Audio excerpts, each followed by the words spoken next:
pas encore publié, où j'explique la conception de Jésus, où j'explique comment Jésus, l'enfant de Marie, est le fils du Père. C'est très simple. Marie était vierge quand elle a eu la grossesse de Jésus. Alors, comment Jésus, enfant, le petit de Jésus, qui est devenu le grand Jésus, est-il entré dans le ventre de Marie? Parce qu'à la naissance, tout le monde l'a vu. Ce n'est pas une invention, c'est une naissance normale. À la seule différence que Marie n'a pas crié de douleur. L'enfant est sorti de son ventre comme tous les enfants sortent des ventres de leur maman. Mais qui a mis l'enfant dans le ventre de Marie? C'est Dieu. Et c'est pour cela qu'on dit que Jésus est le Fils de Dieu. Comme je suis le fils de Boissa, comme l'autre est le fils de John, ou le fils de Boyabé. Donc, Jésus, fils de Dieu, nous dit ici que les paroles, les enseignements qu'il fait ne sont pas ses inventions, ce sont les paroles de Dieu. Alors, est-ce que pour nous c'est important? Jésus lui-même dit que c'est très important. Nous venons l'entendre tout de suite. C'est très important, pourquoi? Parce que celui qui suit les paroles que Jésus dit, qui sont les paroles de Dieu, bien, Dieu vient habiter en lui. Pour que Dieu vienne habiter en lui, c'est l'Esprit de Dieu qui vient en lui. L'Esprit de Dieu habite en lui. Celui qui a entendu les paroles et qui les observe, qui les suit, automatiquement il habite en lui avec Dieu, puisqu'il agit suivant les paroles de Dieu. Il agit suivant les paroles de Dieu, il obéit aux paroles de Dieu, il est ici les paroles du Père. Donc le Père, Jésus dit que le Père viendra habiter en lui, et l'Esprit viendra aussi habiter en lui. Et moi, je suis Jésus, bien sûr, je suis en lui. Puisque je vis selon le principe que Jésus a reçu du Père et qu'il nous transmet. Donc aujourd'hui, nous faisons la Pentecôte, c'est-à-dire 50 jours après Pâques. Ce n'est pas une fête inventée par l'Église catholique. C'est une vieille fête. Une vieille fête qui vient des Juifs, des Hébreux. Oui, présent un peu des Hébreux. C'est la fête du renouveau. Les Hébreux faisaient la première récolte. À cette période, 50 jours après la fête de Pâques, qui fêtait aussi la traversée donc, de la mer Rouge pour leur restauration dans la partie israélienne actuelle. Donc ils fêtaient cette installation grâce à Dieu. C'est Dieu qui les a fait sortir de l'Égypte, c'est Dieu qui les a fait traverser la mer Rouge, c'est Dieu qui les a fait vivre dans le désert, c'est Dieu qui leur a fait gagner Jéricho, c'est Dieu qui les a fait passer le Jourdain, et c'est Dieu qui leur a donné de terre.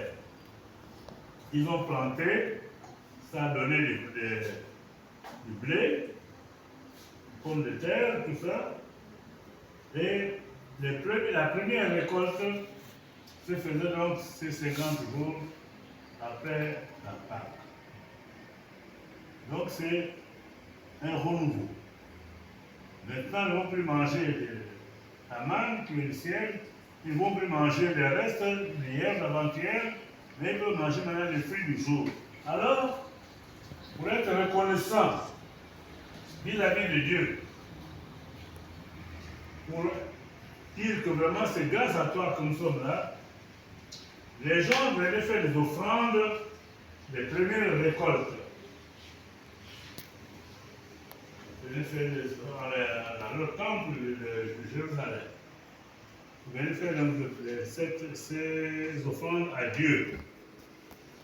Donc c'est un renouveau total de la vie des Hébreux à cette époque-là. Et nous voyons aujourd'hui que Jésus, qui est venu nous apporter la parole même de Dieu, qui est vraiment la parole de Dieu, a promis aux élèves, aux apôtres, qu'il va leur envoyer son esprit, l'esprit de Dieu. Parce que le Fils de Dieu, l'esprit de Dieu, c'est son esprit. Et c'est comme ça que ce jour-là, ils étaient en prière, comme nous sommes là, sur les prières qu'ils disaient. Et pendant qu'ils étaient en prière, ils ont eu la vie d'un vent violent, qu'on appellera au Ipoun Mungudi. On a un sinda ou qui se remuait la toiture, tout ça. Et devant cette violence du vent,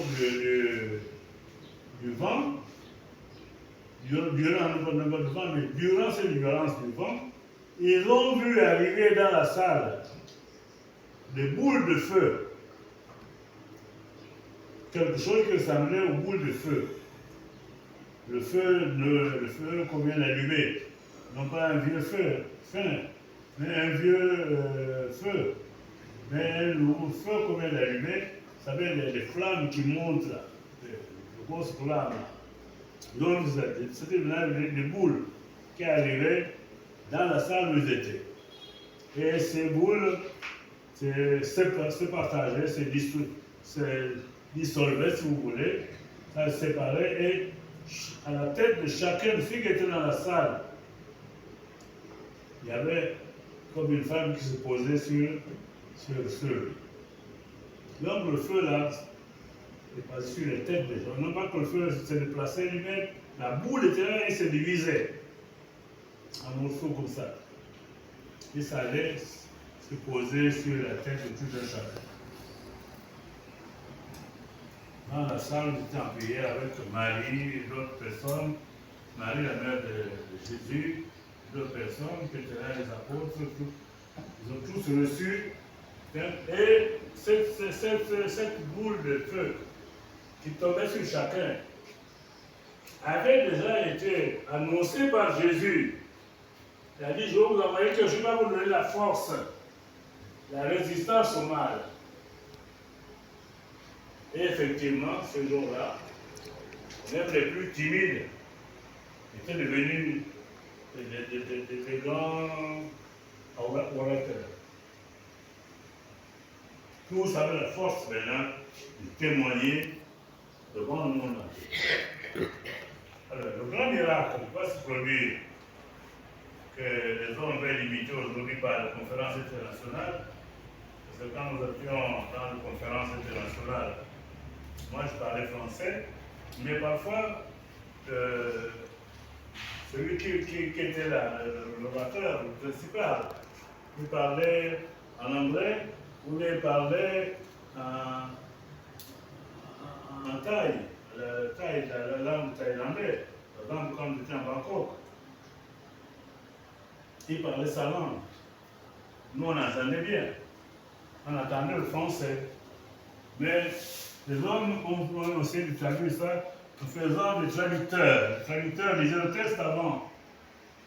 Et l'autre parlait, nous entendions tout. Mais pour les apôtres, il n'y avait pas de traducteur. Le traducteur était le Saint-Esprit lui-même, la boule de feu qu'ils avaient sur la tête. Les apôtres parlaient en hébreu, leur langue. La langue des Juifs. L'hébreu jusqu'aujourd'hui, c'est l'hébreu. Ils parlaient en hébreu, mais eux, ils comprenaient dans leur langue maternelle. Ils parlent hébreu, Et moi qui suis femme, j'entends comme s'il parlait en femme. Il parle en hébreu. Et moi qui suis pour nous, j'entends comme s'il parlait en hébreu. Donc, dans toutes les langues du monde entier, les gens entendaient les merveilles de Dieu. Et l'auteur de ce texte essaie de citer les différentes nationalités qui étaient ce jour-là à Jérusalem. Non seulement ceux qui étaient avec eux dans la salle, mais ceux qui étaient dehors aussi. Parce que tout le monde se disait, mais ils ont bu ou bien comment? Les gens étaient comme ça, là, 9h ou 10h du matin, 9h du matin, ils font du bruit comme ça. Qu'est-ce qui se passe? Et c'est là où Paul disait que Pierre, plutôt, lui, qui est timide, dit non, on n'a pas bu. Il n'arrivait que 9h du matin. Même si on était mieux, même si on avait bu, on n'allait pas être sourd au point de parler comme nous parlons. Mais nous vous annonçons les grandes merveilles de Dieu pour que vous adhériez aussi à notre voix. C'est pour ça qu'au début de l'Église, on appelait les chrétiens, non pas chrétiens, mais les gens de la voix. VOIE. On comprend ici la nouvelle route que Jésus est venu tracer. Et donc, tout le monde était là. Les Européens étaient là, représentés. On entendait parler latin, alors que la vôtre ne connaissait pas le latin. Ils parlaient leur langue. On entendait parler les langues africaines, comme les langues de sirènes. On entendait parler arabe, alors que les apôtres parlaient hébreu. Mais les arabes qui étaient dans la salle entendaient l'arabe. À leurs oreilles, c'était l'arabe qu'ils entendaient. Ils ont parlé le latin, alors que ceux qui étaient dans la salle, s'il y avait quelqu'un qui connaissait le latin, c'était peut-être Jean ou Luc. Mais tous les autres là-bas ne connaissaient que leur langue hébraïque. Mais les Romains qui étaient là entendaient les merveilles de Dieu annoncées en latin. C'est comme les Grecs qui étaient là. Ils entendaient annoncer les merveilles de Dieu en grec. Alors que les apôtres parlaient hébreu. Donc c'est dire que l'Esprit Saint, c'est l'unité même du monde. C'est l'Esprit de Dieu qui veut unir sur toutes les personnes que Dieu a créées dans une seule et même nation, la nation de Dieu. C'est ce que la deuxième lecture nous dit. C'est quoi vous êtes maintenant les enfants de Dieu, et tous unis en Dieu.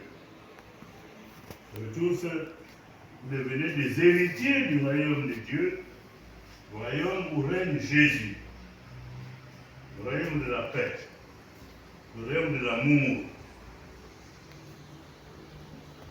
Vous êtes maintenant là.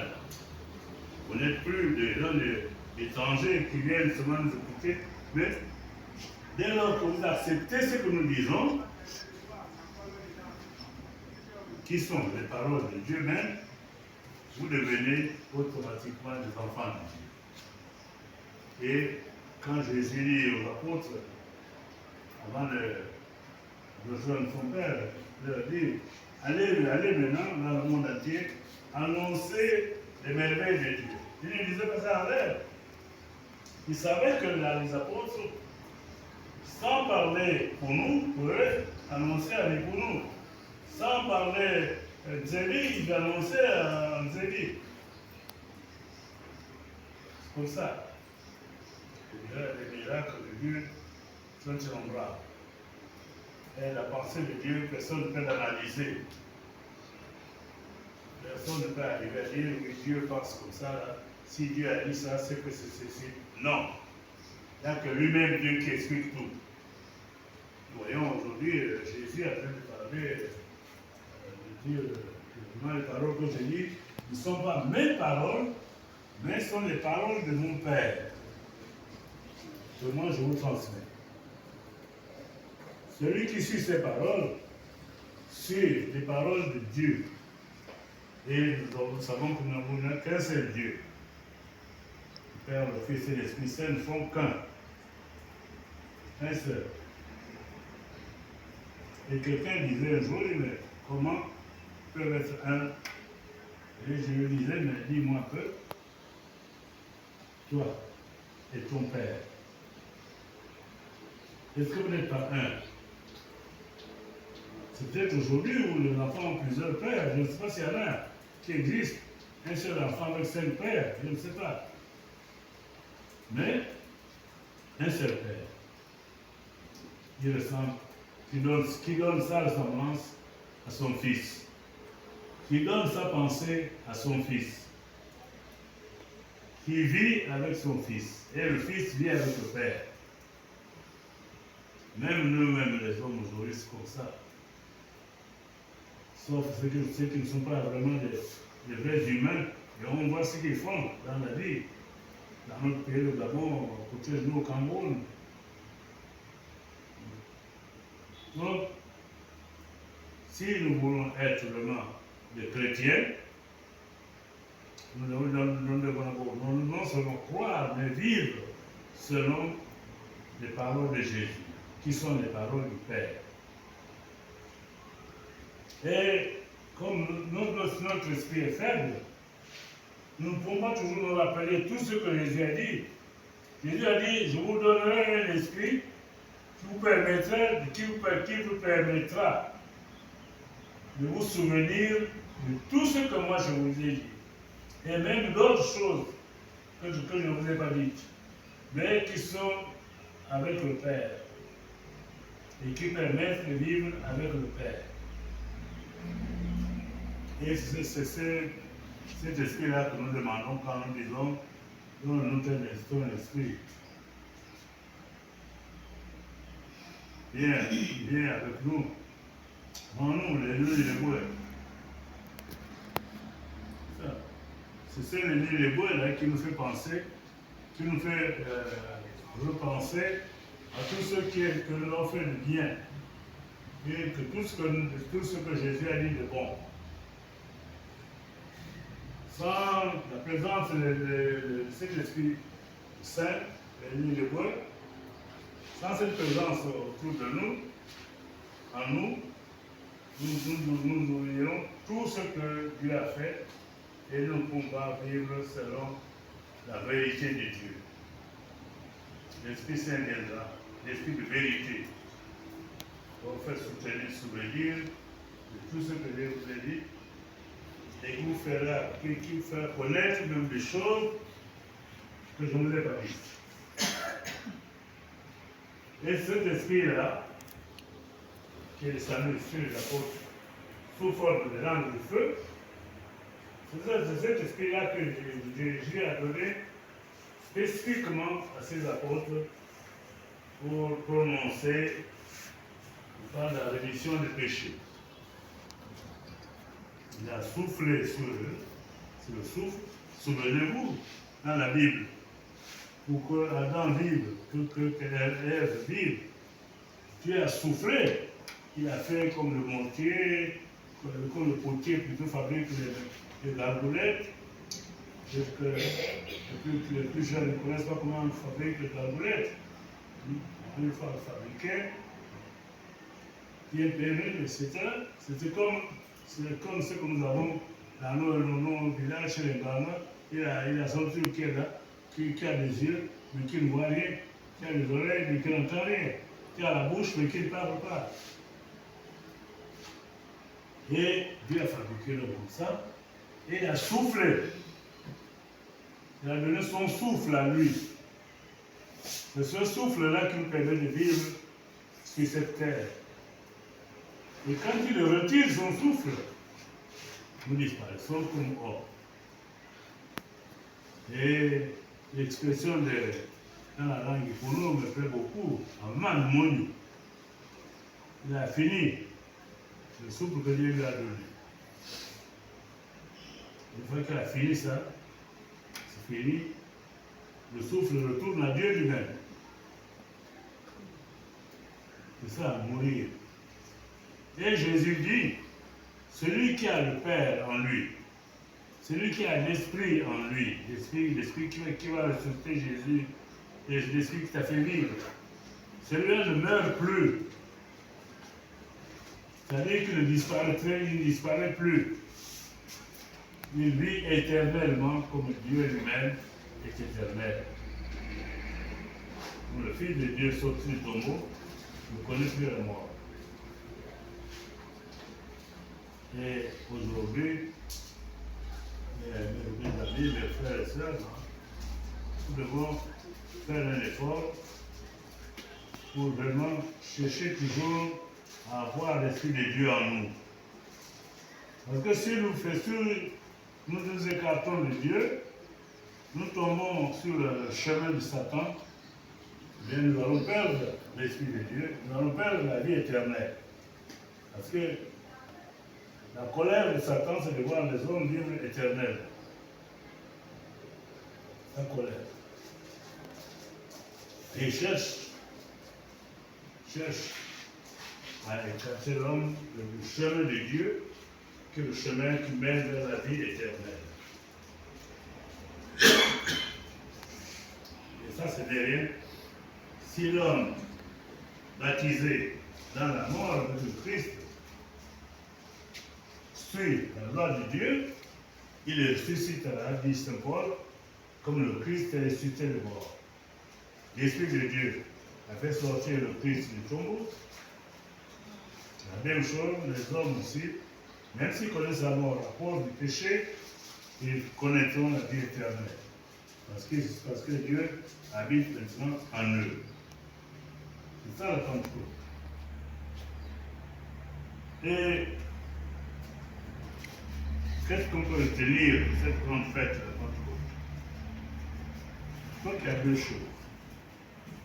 La première des choses, c'est la présence de l'Esprit en nous. L'Esprit de Dieu, la présence de l'Esprit de Dieu en nous. Nous avons l'Esprit de Dieu, et cet Esprit de Dieu fait quoi? Cet Esprit de Dieu que nous avons en nous, nous indique les bonnes choses à faire. Et la grande lutte en nous, c'est celle-là. Tout le monde sait. Qu'on soit chrétien, qu'on soit païen, qu'on soit tout ce qu'on veut, il y a toujours une lutte en nous entre le bien et le mal. Et est-ce que c'est bien de faire ça? Est-ce que ce n'est pas bien de le faire? Dans notre cœur, il y a la lutte. Dans notre esprit, il y a la lutte. D'un côté, il faut qu'on le fasse. De l'autre côté, oh non, non, non, c'est pas bon. Alors, qui va triompher? Non, non, non, ce n'est pas bon. Ou bien, il faut qu'on le fasse. Si l'Esprit Saint a une force qui dépasse en vous, une force en vous qui dépasse l'esprit du mal, vous prendrez le côté bien. Et si vous tournez le dos à l'esprit du bien, vous faites le mal. Et ce que nous demandons au Seigneur, quand Dieu renouvelle la face de la terre, c'est cela, que l'Esprit Saint habite continuellement en nous, pour que nous ne fassions que le bien, pour que nous mettions de côté tout ce qui est mal, nous rejetions tout ce qui est mal.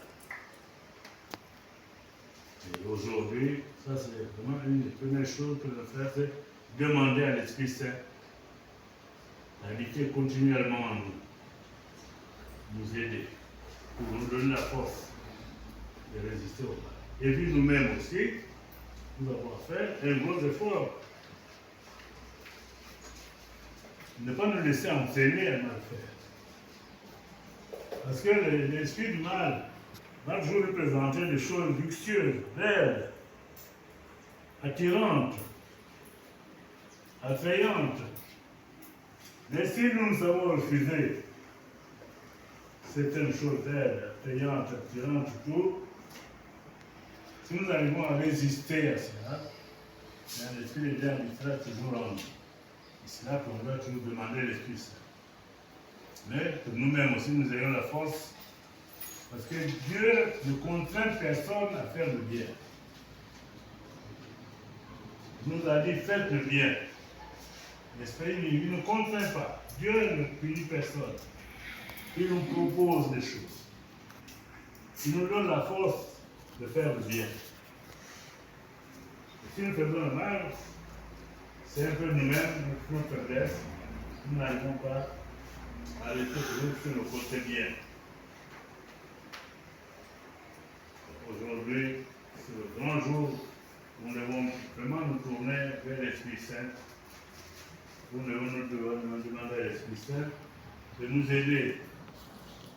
C'est que nous fassions tout pour que le bien triomphe en nous.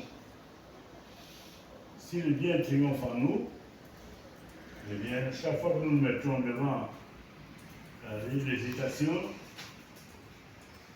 de choisir entre bien et le mal, nous choisirons toujours le bien. Et ainsi, nous avons déjà tourné le dos à l'Esprit Saint, mais nous aurons du mal. Nous aurons du mal à choisir le bien. Et nous allons nous plonger à choisir le mal. Et si nous choisissons le mal, nous retombons dans les filets de Satan. Nous retombons dans les filets de Satan. Et la mort de Jésus aura servi à qui? Jésus s'est offert et il est mort pour nous. Et dans les prières que nous avons dit pendant tout le temps pascal, c'était ça. Seigneur, que ta mort ne soit pas inutile pour certains. Que ta mort soit utile à tous les humains. Si sa mort est utile à tous les humains, donc nous tous sommes des humains, nous pouvons espérer vivre avec Dieu éternellement. C'est ce que nous devons demander dans nos prières aujourd'hui. Que l'Esprit Saint demeure en nous, pour que nous puissions vivre éternellement avec Dieu. Amen. Amen.